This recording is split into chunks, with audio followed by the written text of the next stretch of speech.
welcome to a webinar on what is mental health.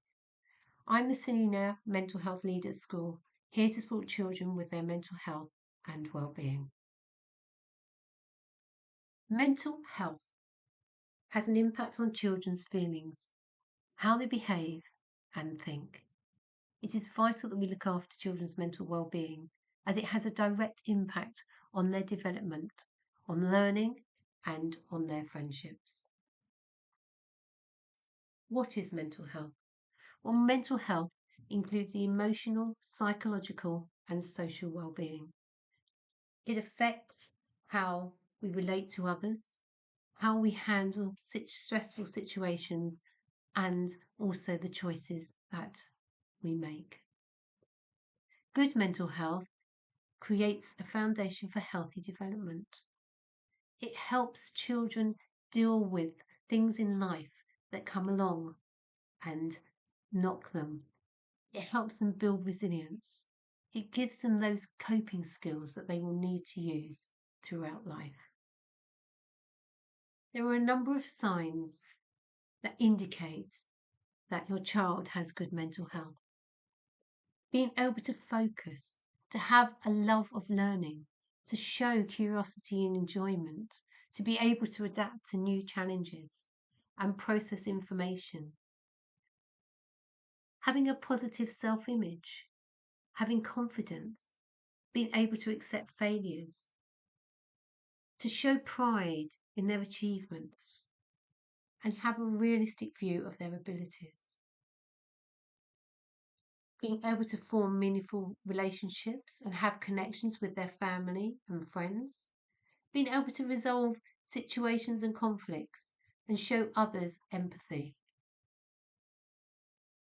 And then finally, having emotional regulation, be able to express their feelings in appropriate ways, to actually have reasonable reactions to when things happen, and to be able to recover from disappointment when things change or happen.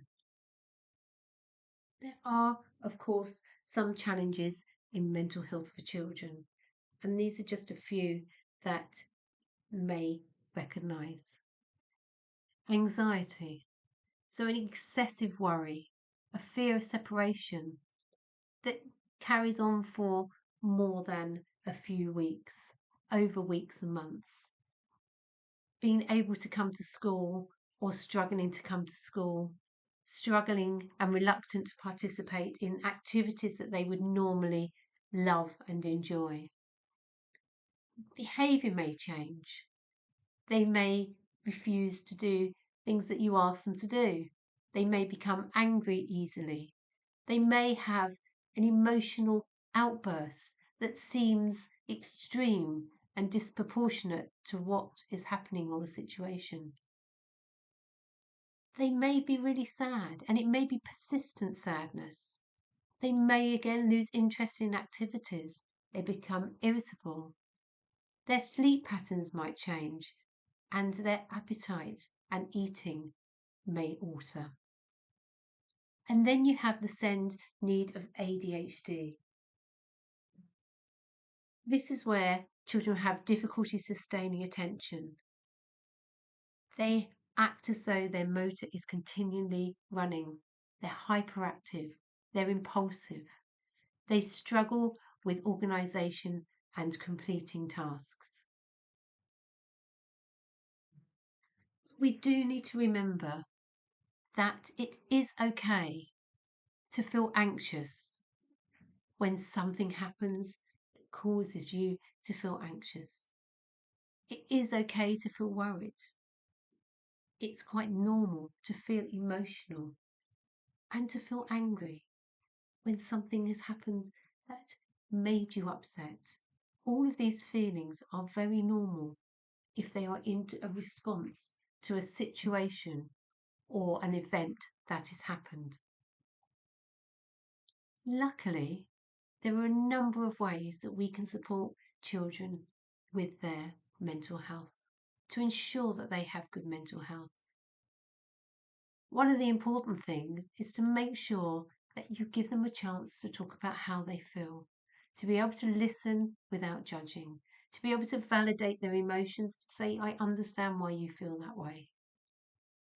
Ensuring there's consistent routines is important, making sure that it's predictable, that they know what is happening, making sure they have enough sleep, creating a calming bedtime ritual and peaceful morning routines. Ensuring that you have physical healthy habits, that they get plenty of exercise, that they're outside playing, that they have nutritious healthy meals, that their actual screen time and digital time is limited and that they're safe online. And then building relationships, making sure they have plenty of friends, making sure they get time to play with their friends, making sure that they feel family and they see family and they spend time. Helps children develop their social skills and supports them with their relationship building. Don't forget about the 5 ways to well-being. 5 things that we can all do and encourage children to do that are important for us to stay healthy mentally. So connecting, that's making time, listening and talking to others. Giving your time, giving your words, giving your presence. Taking notice, remembering the simple things that give you joy. So going for a walk out in the woods, listening to the birds, whatever it is. Keep learning. So that's easy for children when they're at school, but embracing new experiences, seeing opportunities, surprising yourself, and then being active.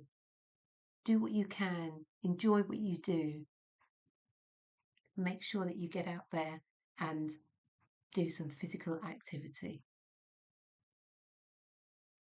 Now, if you are really concerned and you feel that there is a difficulty with your child's mental health and they are struggling, then there is help out there. There's help available from school. One of the first things you can do is talk to the teachers and teaching assistants. They spend a lot of time with your children, they know your children well, and they will be able to support and spend time talking to them and encouraging them to open up about their feelings. We also are very lucky to have the mental health support team here in school. They come and they will deliver one-to-one. They will also do small groups, whole class and workshops. I can provide drawing and talking therapy, which is a very gentle therapy for children to work through a situation or an event that's causing them upset. And we can refer to CAMS, which is Children and Adolescent Mental Health Support. This would be for more serious mental health situations where other interventions and support have not been successful. You can help your child at home. There are a number of apps out there now available for children that are approved by CAMS and other mental health agencies. One of them is Luminova, and this is for age 7 to 12, so it is for older children. But if you go on to apps for CAMS, there's a list of apps in there that are available, and not all of them will be suitable for younger children, but they are all apps that have been recommended, and CAMS, the mental health support for children, have approved them. So you can look on there and see. It is like playing games, so it's something good for children. Thank you very much for watching this webinar. As always, if you need any support or help, then please do not hesitate to get into contact with me, either via the office or via the email on the slide. Thank you and bye.